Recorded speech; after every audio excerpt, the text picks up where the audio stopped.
7:15 en el territorio continental ecuatoriano, buscando la verdad en la revista de Opinión Democracia. Queremos abrir voces para un debate, la opinión diversa y libre en la revista de Opinión Democracia, en torno a la consulta popular, que en el caso del Yasuní, porque son dos consultas, la otra la local, sobre el Chocó andino, se pedirá el pronunciamiento del pueblo ecuatoriano respecto, en el caso del Yasuní, si debe continuar o no la explotación petrolera, con una circunstancia como premisa. El planteamiento que hiciera Yasunidos, y recordamos, se recogieron 730,000 firmas para la no explotación del Yasuní cuando no se había explotado y cuando se planteaba el que el petróleo quede bajo tierra, precisamente en otras condiciones. Ese gobierno perseguidor que persiguió, que denostó al grupo Yasunidos, y luego la entonces cuestionada Corte Constitucional, calificada de cervecera, no dio paso a ese planteamiento de defensa del ambiente, de la biodiversidad. Han pasado 10 años, y ahora, cuando ese mismo gobierno inició la explotación petrolera, hoy se plantea el que no continúe esta explotación. En medio de los debates se ha argumentado cuáles debieran ser las compensaciones si el Estado ecuatoriano recibe recursos anualmente por esa explotación petrolera, alrededor de 55,000 barriles. Hay diferencias entre lo que se ha dicho desde el sector oficial, desde otros sectores, el monto, pero más allá se dejaría de percibir esos recursos. Y quiero ilustrar, luego de dar la bienvenida a nuestros invitados, el doctor Ramiro Ávila. Él es académico, ex juez constitucional, el economista Alberto Acosta Burneo, de Análisis Semanal, y el ingeniero Fernando Benalcázar, experto y ex viceministro de Energía y Minas. Quisiera ilustrar lo que hoy precisamente publica Diario Expreso en su página segunda, que pone en análisis el dilema de explotar o no el Yasuní, y ha preguntado a sus lectores: si hoy fueran, el día de hoy, martes 4 de julio del 2023, si hoy fueran las votaciones, ¿apoyarías o no la extradición de petróleo en el Yasuní? Y la respuesta que pone en análisis Diario Expreso dice: por el sí, 54,7%, por el no, 45,3%. Información que sustenta Diario Expreso al poner en cuestionamiento esta pregunta, que deberá definirse el 20 de agosto próximo. Luego de la bienvenida a nuestros invitados, quisiera empezar con el doctor Ramiro Ávila. ¿Qué implica esta consulta popular y uno de los reclamos que desde los otros sectores que sostienen cómo compensar, más allá de lo que implicaría el dejar de explotar con toda la inversión que se ha hecho en esa zona del Yasuní? Doctor Ramiro Ávila, muy buen día. Muy buenos días, Miguel. Quiero saludar cordialmente al ingeniero Benalcázar, también un saludo cordial al economista Acosta. Para mí es un honor enorme estar hablando con usted y comunicándome con sus oyentes. Yo quisiera, antes de contestar la pregunta, apreciado Miguel, decir algunos elementos sobre la importancia de la decisión, y también creo que son importantes que se debe considerar, porque la decisión debe tomar en cuenta no solamente los valores económicos, que sí son importantes, sino también lo intangible. Y aquí yo quisiera decir algunas cosas. La una es que en la Constitución, en el artículo 57, en el penúltimo inciso, textualmente se dice que los territorios de los pueblos en aislamiento voluntario son de posesión ancestral irreductible, intangible, y esto es importante, Miguel, y creo que no hay que olvidar porque es una premisa para el debate, y en ellos estará vedada todo tipo de actividad extractiva. En el año 2013, antes de que se declare de interés nacional la explotación del bloque ITT, el Ministerio de Ambiente había reconocido en el bloque, tanto en el bloque 31 como en el sur del bloque 43, la presencia de los pueblos en aislamiento. Es decir, nunca se debió de haber explotado petróleo en esa zona, ni siquiera se debió haber declarado de interés nacional, y peor ahora estar en este momento de la consulta, en esos territorios donde el Estado había reconocido presencia de pueblos tagaeris y taromenanes, está vedada toda actividad extractiva. La primera cosa. La segunda es que desde el año 2008, Miguel, apreciado ingeniero Benalcázar y economista Acosta, en la Constitución del Ecuador se considera a la naturaleza como sujeto de derechos. Acá se va a discutir sobre cifras, valores, y se va a discutir en el fondo sobre algo que me parece que está en contra de la Constitución, que es la consideración de que la naturaleza es una mercancía y por lo tanto tiene valor económico. Esta es otra segunda premisa.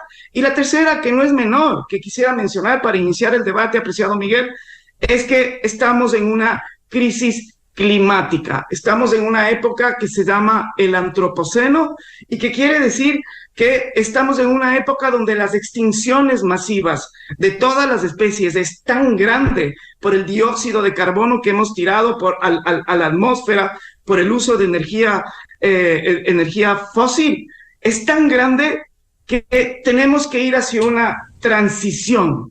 A mí me parece que lo que vamos a hablar acá es una cuestión a corto plazo, que es el número de barriles de petróleo que necesita, el número que se cuantifica en precio de dinero, y además es una explotación que en el transcurso de unos 10 años posiblemente ya no tengamos petróleo. Yo quisiera llamar la atención sobre una mirada a futuro, a largo plazo, de no perder la noción y la conciencia de lo que significa esta época en donde se tiene que dar señales por parte de todos los países, tanto los países que se nos llama en desarrollo como los países industrializados, de que hay que transitar hacia otra forma de consumir energía, y esa transición implica dejar de explotar petróleo. No estamos diciendo que en Ecuador no se explote petróleo, porque aquí se va a seguir explotando petróleo, y estamos diciendo que lo que representa mucho menos del 1% del PIB, que es el bloque 43, se deje intacto por los pueblos en aislamiento, por la biodiversidad, por la consideración de que la naturaleza en la Constitución ecuatoriana es sujeto de derechos, y porque tenemos que hacer y dar señales claras al mundo de una transición hacia otra forma de entender los recursos naturales, la naturaleza, en donde hay que dejar de explotar masivamente el petróleo. Alguien tiene que dar ese primer paso. Ya dio el Ecuador el primer paso en reconocer la naturaleza como sujeto de derechos. Ahora hay que ser consecuentes y hay que dejar, al menos en el bloque 43. No en el Parque Nacional Yasuní, no en el bloque 16, no en el bloque, en el bloque 31, sino al menos en el bloque 43. Esa sería mi primera intervención, apreciado Miguel, sobre las cosas que espero que ojalá estén en el debate y no nos centremos solamente en números, en cuantificaciones, sino que también hablemos de lo intangible, de lo inconmensurable, de la biodiversidad, de la vida y de los pueblos en aislamiento. Bien, quiero dar la bienvenida al ingeniero Fernando Benalcázar, ex viceministro de Energía y Minas, como ha dicho el doctor Ramiro Ávila. Hay que ir a una transición que efectivamente hay que hacerlo de manera ordenada, el mundo camina hacia eso, pero ¿cómo enfrentar este momento en estas condiciones? El planteamiento que se formula para este 20 de agosto respecto del bloque 43. Muy buen día, ingeniero Benalcázar. Muy buen día, Miguel, muy buen día, Ramiro, muy buen día, Alberto, un gusto estar con ustedes en este panel. Coincido 100% con las palabras de Ramiro Ávila en cuanto a la biodiversidad y lo rico que es el Yasuní y cuán relevante puede ser su conservación y su cuidado. También coincido y veo que él tiene muy clara la película, que las actividades de intervención en el Parque Nacional Yasuní, un parque de 1.022.000 hectáreas, comenzaron hace más de 30 años, en el año 90 específicamente, con el bloque 16, bloque 31 y demás. Existen 4 bloques. El hermano menor de esos 4 bloques es el bloque 43, donde está la actividad del ITT. El año 2013 es un año importante, sin precedentes en el Ecuador, en donde, basado en la Constitución, el presidente de la época solicita la declaratoria de interés nacional a la Asamblea, tal como reza la Constitución, y se da. En paralelo nace la iniciativa del grupo de la referencia, pero han pasado 10 años de eso, de los cuales 7 desde el 2016, con una inversión muy grande, equivalente a lo que sería la inversión del metro de Quito hasta la fecha, se logra un desarrollo de un campo que genera un impacto de renta petrolera superior a los 4.222 millones de dólares en 7 años. Y tomando un número que usted lo mencionó, Miguel, 1.200 millones de dólares en lo que va específicamente del año 2022 con una producción de 55.000 barriles día. La inoportunidad de esta pregunta se asocia con el tiempo. Pues si en el 2013 pudo haber sido muy oportuna y probablemente Ramiro yo hubiera sido uno de los primeros en votar no hacerlo por toda mi historia de cuidado y relación con la naturaleza, pese a que estoy en el sector petrolero desde hace mucho tiempo y en el minero actualmente, siempre hemos creído que conjugando el tema ambiental, social, con el tema humano y el tema de desarrollo económico, el tema de los pueblos no contactados es un tema del cual conozco mucho, estuve vinculado y sin ser modestos, fuimos pilares para que se dé una delimitación de un decreto ejecutivo que estaba en papeles desde el 99. Y eso se hizo una realidad en el 2007, en enero del 2007, con la firma del decreto ejecutivo del presidente Palacio. ¿Por qué hicimos eso? ¿Por qué gastamos millones de dólares? ¿Por qué intervenimos y ayudamos al gobierno ecuatoriano que tenía limitaciones económicas desde esa época y como siempre? No por la industria petrolera, no por la industria minera, tal vez por malos administradores, por corrupción y porque no saben utilizar bien los recursos. Y no todos los gobiernos, obviamente, hago excepciones.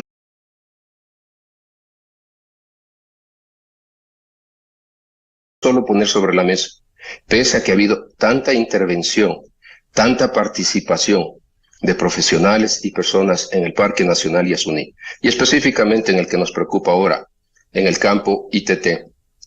En los últimos 7 años no existe un solo registro, ni gráfico, ni videos, ni de drones, ni de nada, de la presencia de pueblos no contactados.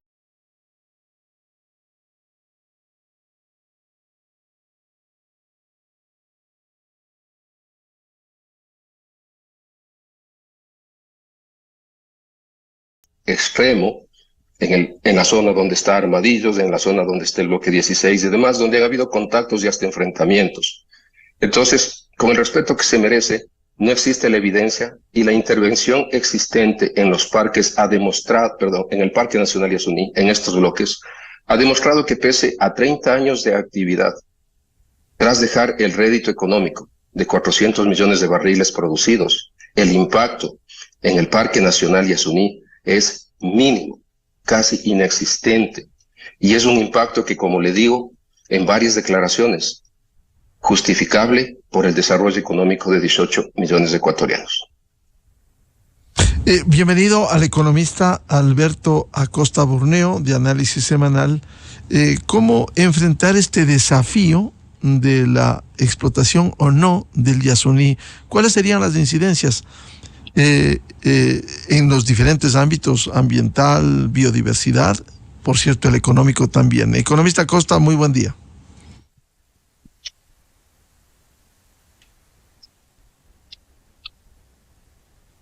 Muy buenos días. Yo creo que aquí tenemos que entender que este desafío va más allá del Yasuní ITT.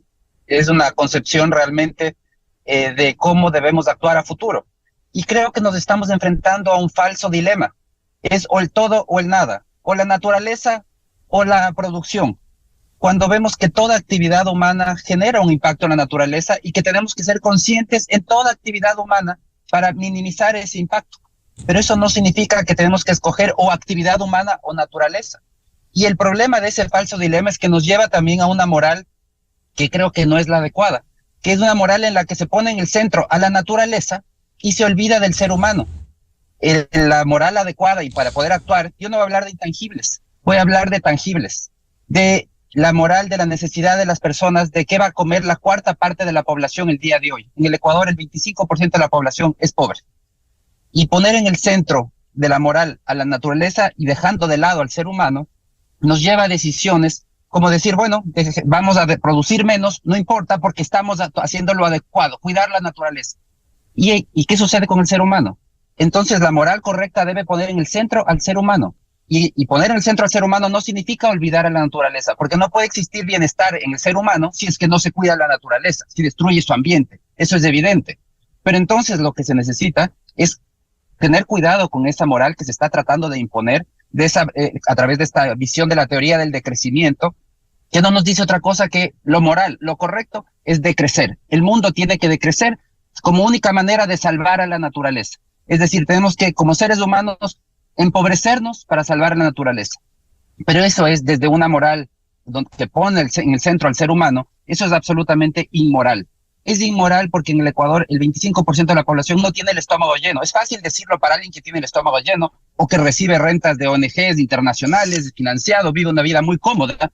Pero ¿qué sucede con el 25% de la población que todavía está en la pobreza y que lo que se está planteando con esta consulta, hay que decirlo muy claro, es un empobrecimiento del país que no puede ser compensado? Los impuestos que se plantean no compensan el empobrecimiento del país. El país va a dejar de producir alrededor de $1.200 millones por año, es decir, que se va a empobrecer, y ese significa menos dinero para poder atender esas necesidades urgentes que tenemos que atender. Y hay que estar muy claros, ningún país en el mundo está decidiendo acabar con su producción unilateralmente. ¿Por qué el resto de países petroleros siguen ampliando su producción, se sigue invirtiendo en petróleo, y el Ecuador quiere ser el pionero de darse el tiro en el pie, de reducir las rentas, siendo un país pobre? Es incluso inmoral desde una perspectiva internacional. Un país pobre tiene que asumir todo el costo del esfuerzo ambiental, mientras el resto de países siguen invirtiendo en extracción de petróleo, ampliando su producción, obteniendo rentas. Entonces yo creo que sí tenemos que pensar un poquito más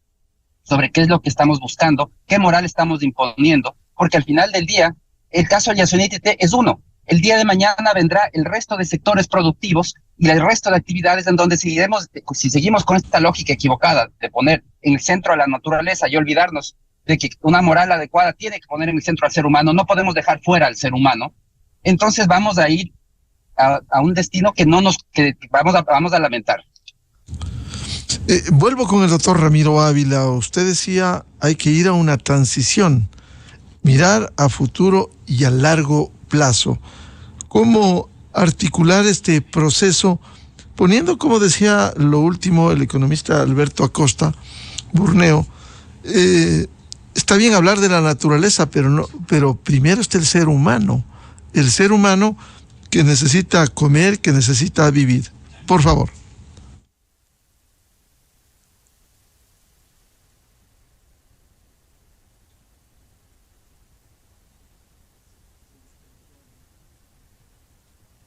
Este es un diálogo sobre las implicaciones de la consulta popular en torno a la continuación o no de la explotación petrolera en una parte del Yasuní. Están participando el doctor Ramiro Ávila Santamaría, académico, catedrático en la Universidad Andina Simón Bolívar, ex juez constitucional, el economista Alberto Acosta Burneo, de Análisis Semanal, y el ingeniero Fernando Benalcázar, ex viceministro de Energía y Minas. Vuelvo con el doctor Ramiro Ávila. Preguntaba, usted decía en la primera intervención, ir a una transición, mirar a futuro y a largo plazo. ¿Cómo combinar esta transición mirando no solo a la naturaleza, como decía el economista Alberto Acosta, sino también al ser humano cuando se necesitan recursos para su sobrevivencia? Muchísimas gracias, Miguel. Yo quiero agradecer a las opiniones y me parece que se está formando un debate interesante.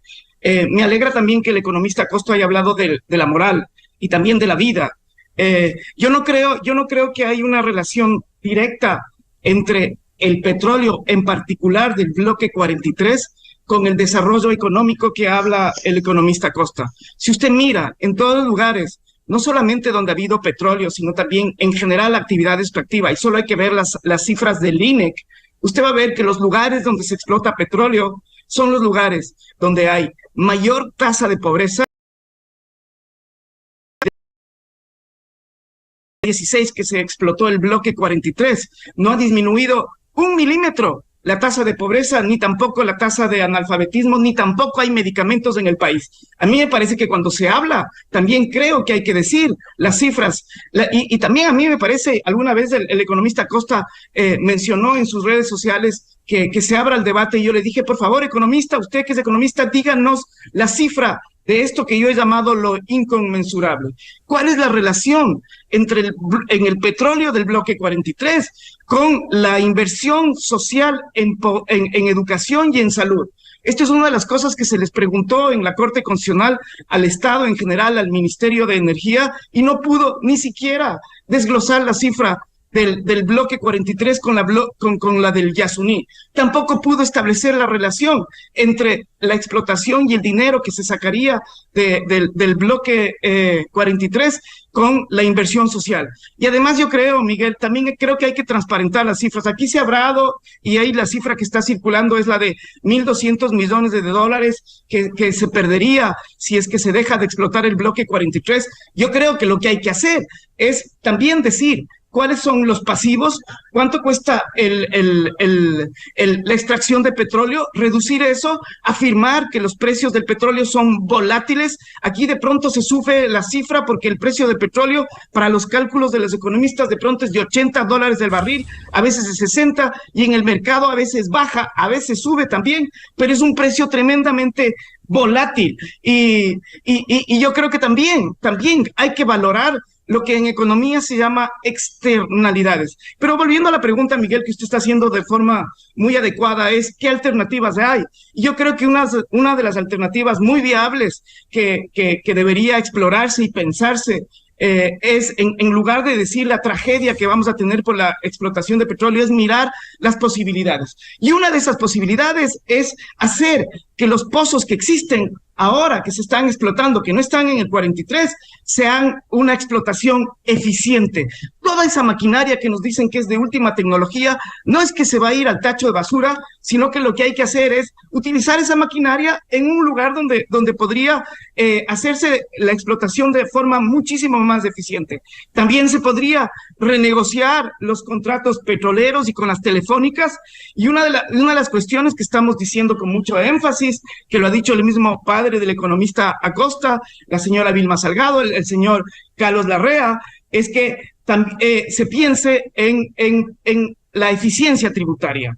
Hay más de 6.338 millones de dólares que por exoneración de impuestos deja de percibir el Ecuador. Y también si uno mira lo que ha sido las preferencias tributarias, no a la clase media, no a los sectores populares, sino a los 10 grupos económicos más ricos, usted tendría ahí más de 500 millones de dólares. Entonces, dinero hay, apreciado Miguel, no hay por qué sacrificar una zona en donde hay pueblos en aislamiento. Cuando se piensa en la vida, economista Acosta, también hay que pensar en la vida de los más vulnerables, y los más vulnerables son los pueblos en aislamiento. El ingeniero Benalcázar ha reconocido que hay lugares de alimentación ahí también hay moretales en el bloque 43. Los pueblos en aislamiento no responden a nuestra división política arbitraria que hace el Estado, sino que responden a sus necesidades. Ellos se movilizan en función de la comida existente y también de sus tradiciones históricas. Por eso el ingeniero Benalcázar bien ha dicho que ha habido presencia de pueblos en aislamientos en el bloque 16 y también en otros bloques. En Armadillo ha habido varios enfrentamientos, y esto si se respetara la Constitución, el artículo 57, no la ética, no la moral, la Constitución. En los territorios donde hay pueblos en aislamiento está vedada toda actividad extractiva. Economista Acosta, la vida no solamente somos los 18 millones, no solamente son las personas que se benefician de los servicios petroleros, la vida también son de esos seres vulnerables que no pueden expresarse, no pueden estar en este debate porque están en aislamiento. La Comisión Interamericana de Derechos Humanos ha establecido que en caso de pueblos en aislamiento, el rechazo al contacto debe entenderse en una consulta previa como un rechazo a la actividad extractiva. Y lo que estamos peleando es por esto. No estamos diciendo que se pare el petróleo. Cuando el economista Acosta dice todo o nada, no estamos diciendo que se pare el petróleo en el bloque, en el Parque Nacional Yasuní.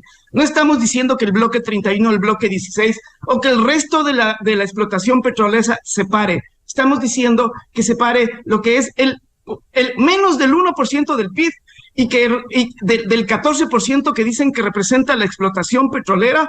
No estamos diciendo que se pare los 14%. Ahí está el todo o nada. No estamos diciendo todo o nada. Estamos pidiendo que se valore los intangibles, los inconmensurables y que no se vea todo como que fuera mercancía, como que fuera ganancia. No hay forma de valorar esto. Hay mercados de carbono y todas estas cosas, pero en Ecuador la naturaleza hay que comenzar a verla como un sujeto que hay que respetar. Al final, apreciado Miguel, nosotros, el ingeniero Benalcázar, usted, yo y el economista Acosta, vivimos de esa transformación de la energía solar en energía química que hace la fotosíntesis, vivimos de las plantas, vivimos de los bosques, vivimos de la selva. No comemos petróleo, comemos aire, comemos agua, comemos alimento, y eso es, necesitamos de la naturaleza.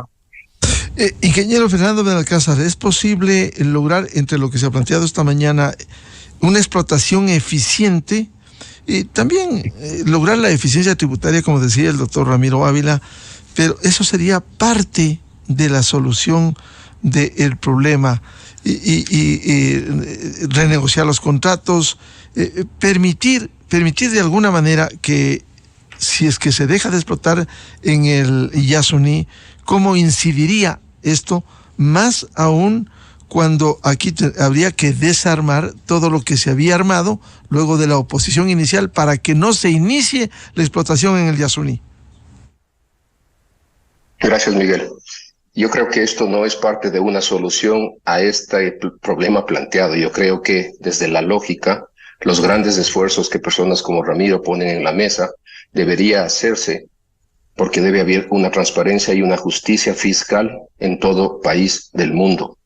Los impuestos no son solo para uno, sino para todos. Así que yo lo veo eso como algo muy independiente, una iniciativa válida, pero no tiene nada que ver con el campo ITT.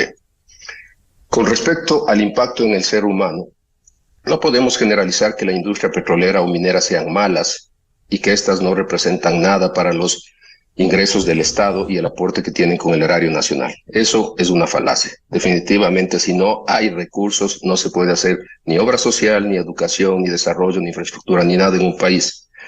Y que si hay malos administradores, malos sistemas de control, yo sugeriría que personas como Ramiro y sus allegados hagan esfuerzos hacia eso, hacia buscar cómo controlar el cumplimiento de las leyes que tienen en un país. El impacto económico del sector petrolero es tan fuerte que existe un marco legal que define una participación tanto de la producción petrolera cuanto del transporte de cada barril que va por el sistema del oleoducto transecuatoriano, la ley 10, la ley 40. Y eso, solo por dar un ejemplo, en el caso del campo ITT, han representado 226 millones de dólares, que no es pelo de cochino.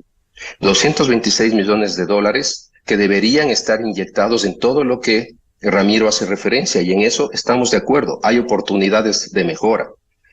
Existen 7 comunidades, 6 quichuas y una guaraní, que se benefician directamente de todo esto.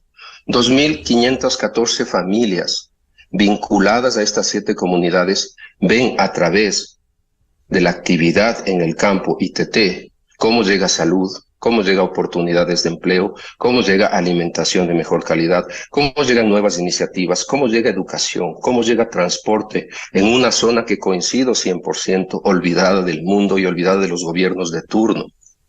También generan 250 empleos generales para todas las personas, principalmente de las provincias petroleras ecuatorianas y otras que vienen de otras latitudes. Y existen más de 40 millones de dólares comprometidos en convenios de cooperación, integración y trabajo hasta de investigación científica en la zona. Dicho todo esto, yo soy firme creyente desde hace más de 32 años que sí se puede hacer actividad de desarrollo con intervención en un proyecto en equilibrio con el tema social y con el equilibrio ambiental. Y el Ecuador tiene varios ejemplos en el propio Parque Nacional Yasuní de esto, de cómo se ha hecho, de cómo se ha podido trabajar, de cómo se ha generado recursos para el Estado.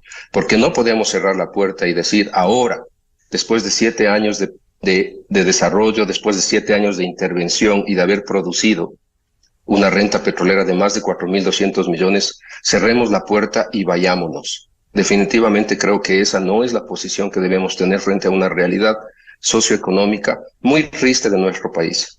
Los números así lo indican. Desnutrición crónica infantil desde hace décadas, poco o nada se ha intervenido. La intervención social, económica y el desarrollo ha mejorado, sí, pero podríamos estar mucho mejor y necesitamos recursos para eso. Economista Alberto Acosta Burneo, ¿se puede compensar si el pronunciamiento del pueblo ecuatoriano es porque no continúe la explotación petrolera? Decía el doctor Ramiro Ávila, por ejemplo, que debe haber mayor eficiencia tributaria, renegociar los contratos, lograr una explotación eficiente. Mire, yo entiendo que la ciencia económica a veces es un poco compleja y equiparar, reducir producción a subir impuestos muestra esas complejidades. Cuando uno reduce la producción, un país se empobrece. Los impuestos no son producción, los impuestos no generan riqueza. Entonces, desde una lógica fiscal, el fisco puede decir, bueno, yo dejé de recibir ingresos del petróleo, ahora lo recibo de impuestos que pagan los ciudadanos o de telefónicas que también pagamos los ciudadanos, etcétera. Esa es una alternativa, pero no ha compensado. Hay el empobrecimiento por producir menos, no se compensa vía más impuestos porque los impuestos no elevan la producción. Los impuestos es quitar dinero a alguien que ya produjo en el pasado. Entonces, de cualquier manera, no se soluciona el empobrecimiento. Eso hay que estar muy claros. Y por otro lado, veo que al final del día lo que estamos escuchando es esa colección de falacias, de falsos dilemas.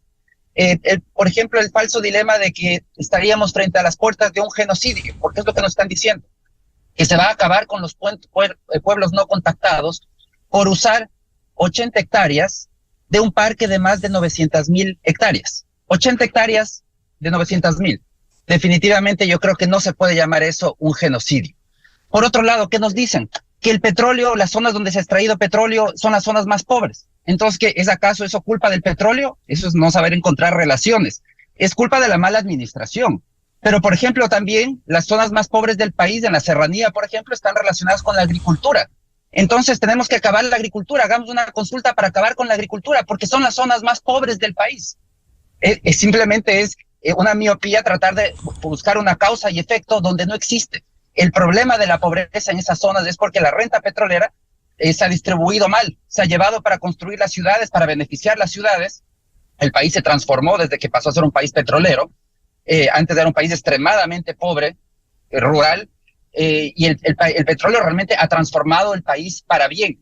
Pero es algo que nos hemos acostumbrado y ya no lo vemos. Lo que no nos damos cuenta al público cuando dice, bueno, dejar de producir y eso al final del día no me beneficia, el petróleo no me llega, cuando en realidad del petróleo es de donde nacen las rentas para los gobiernos seccionales, para hacer una calle, alcantarillado, para hacer saneamiento. Todo eso viene en rentas del petróleo. Del petróleo nace dinero para poder invertir en producción petrolera y para el gobierno central también para poder invertir.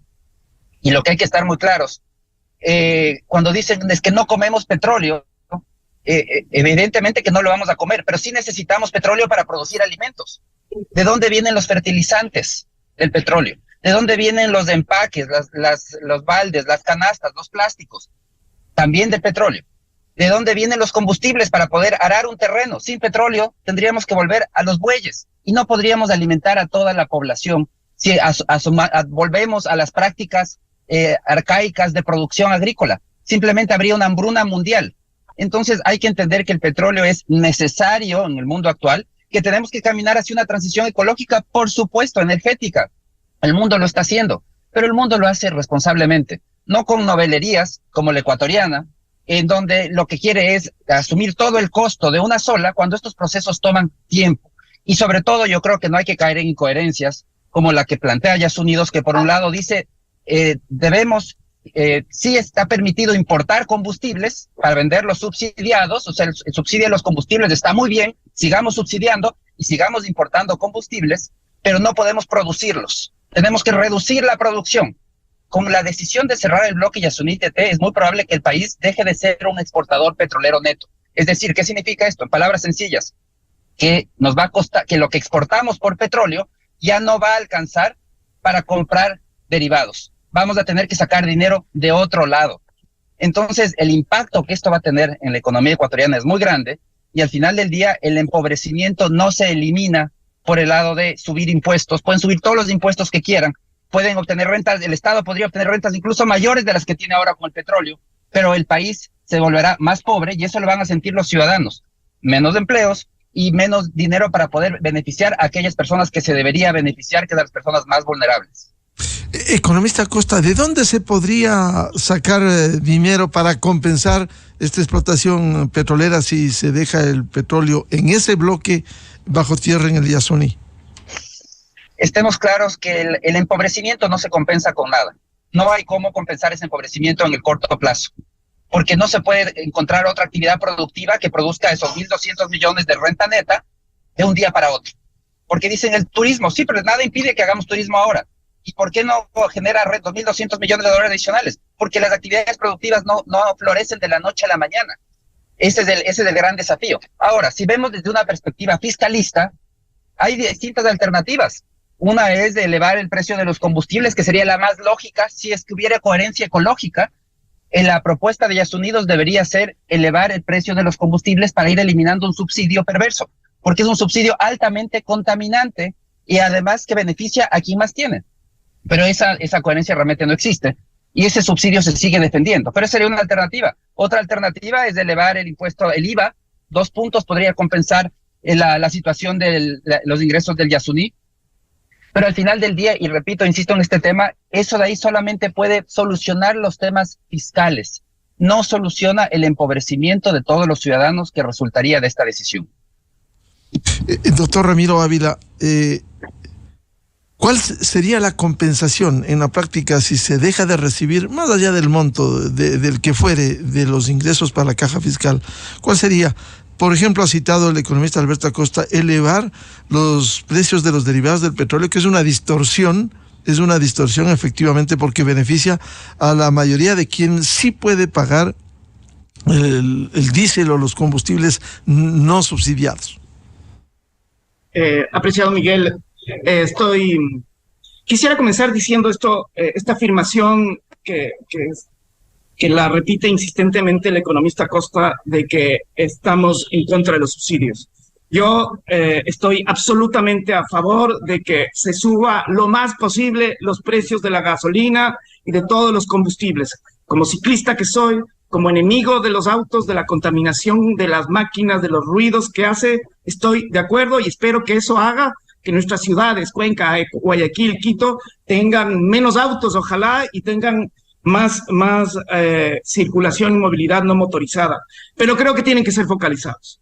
Quizás para quienes estamos en la ciudad pueda significar que usemos otros medios de transporte, ojalá el público y el no motorizado, pero para la gente que vive de la pesca, para quienes 10 centavos en la gasolina puede significar dejar de moverse de un lado a otro o de transportar sus productos, puede ser un costo significativo. Así que tiene que ser absolutamente focalizado y estoy de acuerdo que se suba lo más posible impuestos a los autos y a todas estas cuestiones que hacen que vivamos un mundo invivible. Yo quisiera, el economista Acosta habla frecuentemente de miopía. Yo creo que si es que yo adolezco de miopía, el economista también adolece de miopía. Yo quiero recordar un evento que sucedió en el año 2013, cuando murió un señor, un indígena guaurani que se llama Ompure con su esposa Buganey, en el año 2013, que después provocaría una de las masacres lamentables que tuvimos en el Ecuador y que murieron pueblos en aislamiento. Se debió, entre otras de las hipótesis que se dice, en que los pueblos indígenas en aislamiento pidieron que paren el generador, que Ompuro y Buganey pare el generador de uno de los bloques petroleros. Porque, ¿qué significa? No, esta cuestión de mirar la naturaleza como que fuera un pedazo de hectáreas. La naturaleza no funciona así, como no funciona nada de la naturaleza, todo funciona de forma ecosistémica.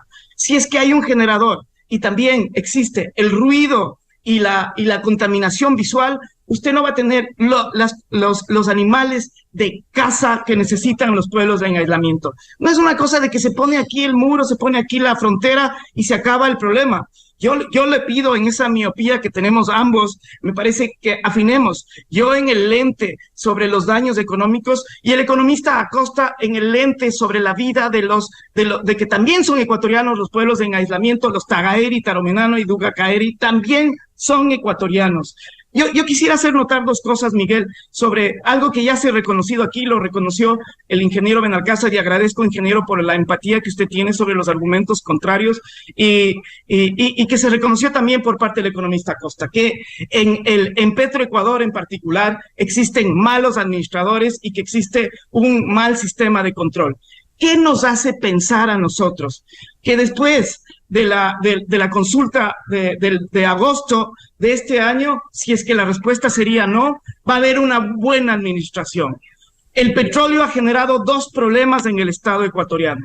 El uno es la inequidad en la distribución de las rentas públicas. Si usted compara cómo viven la gente que depende de las empresas petroleras ahora en las comunidades del bloque 16 y 31, aquí se ha dicho que hay 5 comunidades guauranis y una, vaya a vivir cómo viven ellos, vaya a ver cómo viven ellos, y eso se llama pobreza.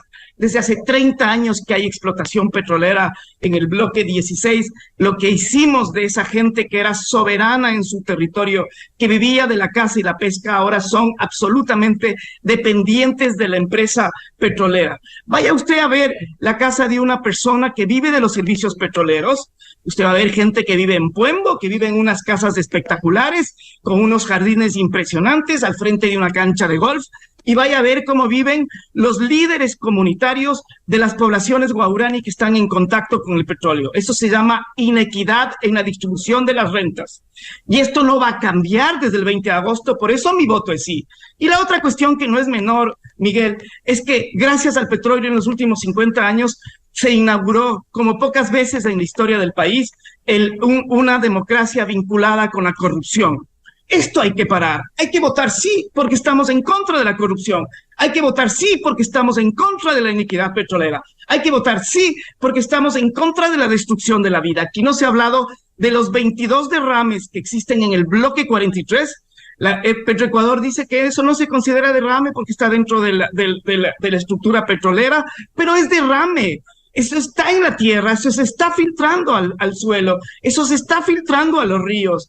Y eso también, eso se llama externalidades. Eso se ahorran quienes ofrecen el servicio petrolero y quienes producen el petróleo. Aquí quienes se benefician, Miguel, no son los pueblos en aislamiento, no son los ecuatorianos, son quienes ofrecen los servicios petroleros, son quienes alquilan el OCP para que transporte el crudo, son quienes a quienes se les paga para que produzcan el petróleo, son a quienes se les paga para que pongan los diluyentes de ese crudo pesadísimo que está saliendo en el Tambococha, son aquellos que viven incluso de la contaminación del petróleo. No nos engañemos, Miguel, en el año 2019, cuando estuvimos en plena pandemia, el precio del petróleo era de menos 50. ¿Por qué se seguía produciendo petróleo? Porque era rentable para quienes viven de los servicios petroleros, para los grandes bufetes y también para quienes se les paga para que opinen en medios de comunicación. No somos los ecuatorianos, son quienes viven del petróleo. Esto diría, Miguel, y por eso yo estoy convencido de que al menos en esta porción pequeña del Ecuador, en esto que representa menos del 0.5% del PIB del Ecuador, que en este lugar donde hay moretales, donde hay pueblos en aislamiento que se mueven temporalmente, al menos en ese lugar, decir sí a la vida, sí a la biodiversidad, sí a los pueblos en aislamiento. Voy a darle la palabra al economista Alberto Acosta Burneo y luego al ingeniero Fernando Benalcázar. ¿Cuáles serán entonces las alternativas frente a este panorama, economista Alberto Acosta? Bueno, definitivamente yo creo que si es que los ecuatorianos votamos por acabar con esa producción, vamos a tener un empobrecimiento que no existe cómo evitarlo. Vamos a lamentarlo después. Además escucho con mucha sorpresa este mito del buen salvaje, que las personas, los pueblos que vivían en la Amazonía eran felices antes de que llegue la cultura occidental, que los pervertió, que los transformó en simples empleados con un pésimo nivel de vida. La realidad es muy distinta. La realidad es que esos pueblos originarios tenían un nivel de vida bajísimo, se morían por una infección, tenían una expectativa de vida de pocos años, y que es necesaria el avance tecnológico occidental para poder ayudar en ese proceso de mejorar el nivel de vida. Y eso lo reconocen ellos mismos. Ellos no quieren dejar de utilizar telecomunicaciones, no quieren dejar de usar los avances. Y hay que abandonar ese mito del buen salvaje e ir hacia una realidad que esa población también quiere vivir mejor y que en esta coexistencia puede vivir mejor. Entonces, no es que la alternativa es el idílico paraíso donde todos vivían felices, que no existió, esa es la realidad que nunca existió, y que más bien el nivel de vida de esa población gradualmente ha ido mejorando con la vacunación, con los temas de salud que ahora existen, tratamientos de nuevas enfermedades que en el pasado no existían ni siquiera para todo el resto de ciudadanos del país. Es un tema de un avance tecnológico y médico importante reciente. Entonces, yo creo que, y para cerrar con la idea, al final del día lo que tenemos que buscar es poner en el centro al ser humano. Esa es la prioridad, y poner en el centro al ser humano significa ser responsable con la naturaleza, por supuesto, pero entender que no son excluyentes. Ser humano y naturaleza no son excluyentes. Vivimos en el mismo entorno y tenemos que hacer las actividades de manera responsable para poder generar bienestar a los seres humanos y para poder al mismo tiempo cuidar la naturaleza. Pero la alternativa no es mantener la naturaleza como una pintura, como una qué belleza ese campo ahí intocable. Así no funciona. El ser humano forma parte de la naturaleza, necesariamente va a intervenir con la naturaleza, tiene que interactuar, tiene que vivir de esa naturaleza. Y eso es lo que tenemos que aprender, a no caer en esos falsos dilemas del todo o nada, que si nosotros entramos en la película destruimos todo lo que existe. Podemos hacer actividades responsablemente al mismo tiempo, y debemos hacerlo, porque este mismo dilema aplica para todas las actividades productivas. En todas las actividades productivas, ganadería, agricultura, estamos haciendo una transformación de la naturaleza y debemos mantener esos estándares elevados para cuidar la naturaleza, pero siempre poniendo en el centro ese bienestar del ser humano. Todavía tenemos un 25% de la población cuyo dilema es qué va a almorzar hoy. Y de ellos no podemos olvidarnos, tomando el lujo que puede dárselo quien ya tiene esos problemas solucionados, quien tiene el estómago lleno, que puede decir, ¿sabe qué? Empobrezcamos al país, no importa. Al final del día yo ya tengo el estómago lleno y no me va a faltar comida después. Pero ¿qué pasa con ese 25% que hoy día no tiene el estómago lleno y que la renta, la disminución tan importante de las rentas que va a recibir el Estado va a implicar menos dinero para poder invertir en esa población? Ingeniero Fernando Benalcázar, ¿cuáles serían las alternativas frente a este panorama entre la naturaleza, el ser humano y la generación de recursos, por cierto, defendiendo el medio ambiente y la biodiversidad? La alternativa para mí es votar no, porque simple y llanamente no existe ninguna pugna, ninguna dicotomía entre el desarrollo de una actividad que genera ingresos para el Estado ecuatoriano versus el Parque Nacional Yasuní, en donde intervenirse de manera acumulada en 80 hectáreas versus 1.022.000 hectáreas no es nada, no afecta en nada. La huella que dejamos por esa actividad, como se ha comprobado con la preexistencia de 3 bloques petroleros en el Parque Nacional Yasuní, como Ramiro Ávila lo reconoce, es nula, es mínima, casi inexistente. Y también digo voto no, porque no es posible que dejemos aproximadamente 13.800 millones de dólares de ingresos proyectados por el gobierno para los próximos 20 años en el desarrollo del campo ITT.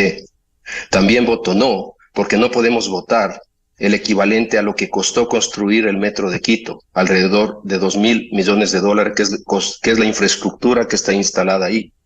También voto no, porque no es concebible, en medio de que si se pararía la actividad del desarrollo del campo ITT, al Estado, pobre, chiro, le toca conseguirse 470 millones de dólares para hacer la remediación, limpieza y remoción de equipos e intentar reconstituir o dejar las condiciones del parque mejoradas. Y también voto no, porque no es justo para todas las personas que directa o indirectamente se benefician del campo. Y no hablemos de esta equidad como hace referencia Ramiro. Yo no veo ninguna equidad cuando los propios líderes comunitarios de las comunidades quichuas y guaraní salen públicamente en debates como estos y dicen, señores Yasunidos, ¿por qué a mí no me preguntaron si yo quería que se vaya la actividad petrolera? Para mí eso es impresionante, es impactante, que desde la comodidad de la bicicleta o de la actividad en la ciudad hagamos y tomemos decisiones por pueblos tradicionales, 7 comunidades específicas que han expresado públicamente eso. Bien, muchas gracias. Seguiremos con estos debates. La consulta popular será el 20 de agosto. Muchas gracias por participar. Respecto a las diversas opiniones al doctor Ramiro Ávila, al economista Alberto Acosta Burneo y al ingeniero Fernando Benalcázar. Muchas gracias, muy amables. Muy buen día. Buen día. Muy buen día con todos. Buen día. Buscando la verdad, la opinión diversa y libre en la revista de opinión Democracia. Ustedes, miles de seguidores de la revista de opinión, su juicio de valor. Vamos a una pausa publicitaria y volvemos. Tenemos previsto diálogo con la doctora Mariana Yepes, académica ex fiscal general, y el doctor André Benavides, constitucionalista, sobre estos nuevos intentos. No terminan de obstaculizar, de obstruir a la justicia.